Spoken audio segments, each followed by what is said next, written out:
नमस्कार. Doctor Bagade clinic या YouTube चॅनलमध्ये आपले स्वागत आहे. आणि आयुर्वेदाचे आपण वेगवेगळे कन्सेप्ट्स घेत असतो आणि त्याची एक जनरल माहिती लोकांना देत असतो. तर तसाच आजचा एक विषय आहे आयुर्वेदाचे अग्नी संकल्पना. तर आयुर्वेदामध्ये 3 प्रकारचे अग्नी सांगितलेले आहेत. एक जाठराग्नी, एक धात्वाग्नी आणि एक भूताग्नी. तर मॉडर्न सायन्स आणि आयुर्वेद याच्यामध्ये अग्निकल्पनेमध्ये काय फरक आहे आणि त्या दोन्ही प्रकारच्या अ, संकल्पना कशाप्रकारे वेगवेगळ्या आहेत, हे आपण जरा विस्ताराने बघणार आहोत.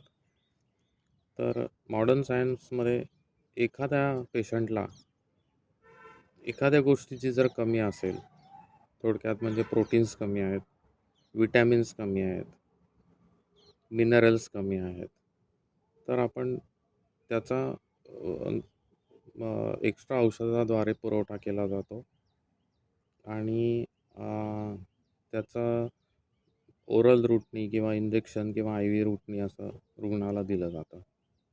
आयुर्वेदाचा कन्सेप्ट त्या प्रकारामध्ये थोडा वेगळा आहे. आयुर्वेद अग्नीला मानतं, म्हणजेच आयुर्वेद मेटाबॉलिझमवर जास्ती लक्ष देतं. जर त्या रुग्णाचा, त्या व्यक्तीचं मेटाबॉलिझम जर व्यवस्थित नसेल, अग्नी जर व्यवस्थित नसेल, तर तुम्ही कितीही विटॅमिन्स, प्रोटीन्स, मिनरल्स याचा भडीमार केलात, तर त्याचा त्या पेशंटवर काही परिणाम फारसा होत नाही असं दिसण्यात आलेलं आहे. किंबहुना ज्या व्यक्ती कृश झालेल्या आहेत आणि नुसतेच प्रोटीन्स दिलेले आहेत, तर त्यांना त्याचा फायदा मिळत नाही असं बरेच वेळा दिसून येतं. तर आयुर्वेदामध्ये जे अग्निसंस्कार आहे, अग्निसंकल्पना याचा अर्थ आहे की आयुर्वेदाच्या दृष्टीने मेटाबॉलिझम कसं असतं. तर एखाद्या धातूचा अग्नी जर व्यवस्थित नसेल आणि जर नुसताच आपण त्या धातूसाठी पोषक द्रव्यांचा जर भडीमार केला, तर त्याचा रुग्णावर काही परिणाम होताना दिसत नाही. त्यामुळे रुग्णाला अग्नी सुधारणं ही एक फार मोठी गरज असते आणि त्याचा विचार आयुर्वेदामध्ये केलेला आहे. आणि अग्नी सुधारल्यानंतर मग त्या धातूची जी पोषक द्रव्ये आहेत किंवा त्या धातूसाठी लागणारे जे आपण जसं म्हणू शकतो प्रोटीन्स आहेत, विटॅमिन्स आहेत, हे दिले तर त्याचा योग्य परिणाम होऊन त्याच्यामध्ये योग्य रीतीने त्या घटकांमध्ये वाढ झालेली दिसून येते.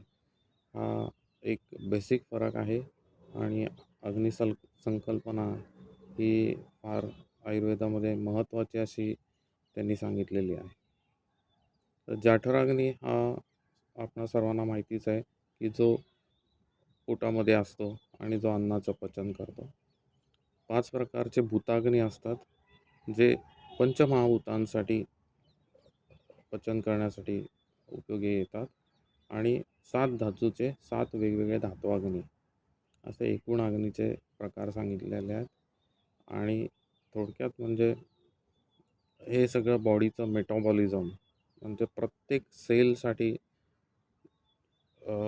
जी गोष्ट मेटाबॉलाइज करून त्या सेलमध्ये उपयोगी आणली जाते, त्याचं सगळं मेटाबॉलिझम हे अग्नीवर अवलंबून असतं.